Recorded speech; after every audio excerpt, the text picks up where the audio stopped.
In this episode, I'm going to talk about two more lies that we tend to believe in our culture about relationships, about singleness, about various things that we all deal with. This third lie, because I highlighted the last two before, is that I deserve instant gratification. Everything in our society proves that this is the way we ought to believe. Don't pay for something now, just put it on credit. Don't worry if you can really pay for it later. We'll figure all that out later. I deserve to have now what I really want.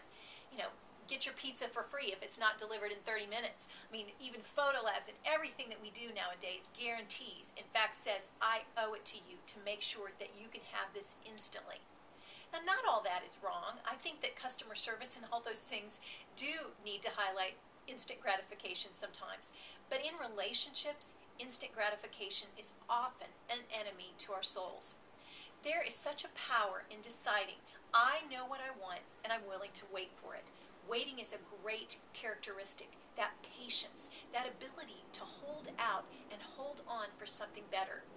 Think about even in health issues, in our physical health. We talk about a lot of times the benefits of fasting, doing without something in order to be healthier. I've heard, and I do a lot of studying on health and nutrition, that it's really important to fast a day a week. That's the best for your body, to give your stomach and your digestive system a chance to rest. Well, I think that delaying certain things in our lives are very good for our souls. I like to fast regularly. Right now I'm on a fashion fast. I haven't bought any fashion or any clothes or jewelry or any accessories for almost 9 months now. And I've done that simply because I want to put my appetites in check.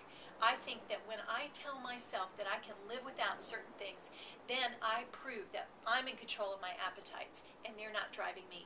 I think it's so valuable to show ourselves and remind ourselves that we can live without anything. Goodness, in this country we have so much. We rarely ever do without anything. Even in my single years, I lived just with everything I desired for the most part. In fact, when you're single, a lot of times you can do that even more.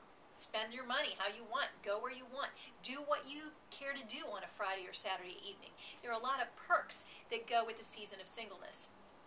The truth, though, is that instant gratification isn't always the way to go. The next lie that I think we believe is that romance is the ultimate dream. Now, I'm married now, and I'm really happily married. And romance is a wonderful thing. And there are days when I feel very romantically attracted to my husband. But honestly, life is so much more than romance. It's about doing life together and raising kids and buying groceries and paying bills and making decisions. And sometimes it feels romantic. Most of the time it doesn't. When we believe the lie that our culture tells us that we should have this sense of romance all the time, then we're really buying into a lie.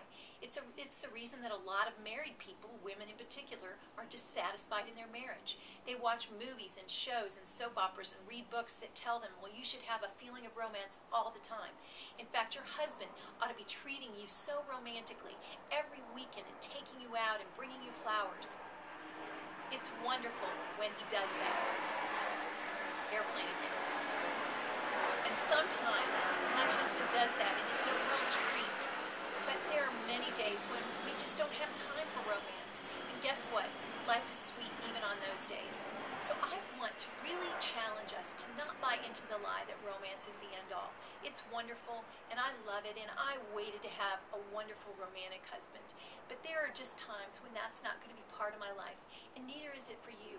And guess what? Life is so much more. Fulfillment is not about the perfect relationship, the perfect house, all the perfect things that life brings. Fulfillment is really about knowing our purpose and living our dreams. It takes work to figure those things out, but when we do them, we are deeply and richly satisfied and fulfilled, and the right people come into our lives, people who believe the same. I hope these things have helped you. I'd love to hear from you. Ron and I actually did a series called Bringing Sexy Back. It's exposing the lies of our culture and is a 3-CD set. You can get more information on our website. But more importantly, I'd love to hear from you with your questions, your feedback. I want these to be tools for you that can really help your life. Thank you. We'll be back together again soon.